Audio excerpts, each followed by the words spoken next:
বিকেল থেকে কৈলাসহর মহকুমা জুড়ে অবিরাম বৃষ্টি হওয়ার ফলে কৈলাসহরের মনু নদীর জলস্তর বর্তমানে বিপদসীমার উপর দিয়ে বইছে, যার ফলে চিন্তিত গোটা কৈলাসহরবাসী। নদীর তীরবর্তী এলাকার বসবাসকারীরা বাড়িঘর ছেড়ে অন্যত্র চলে গিয়েছে। অবিরাম বৃষ্টি হওয়ার ফলে বড় ধরনের বন্যার আশঙ্কা রয়েছে বলে মনে করছে গোটা কৈলাসহরবাসী। কি বন্যা কি পরিমাণ রয়েছে আপনাদের মনু নদীর জলস্তর বর্তমানে?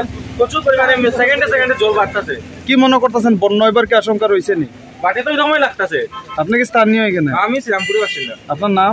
তুহিন দাস। কবে থেকে বৃদ্ধি পাচ্ছে জল? আগামীকাল রাতে, গতকাল রাত প্রবল বৃষ্টির কারণে না? ঠিক আছে।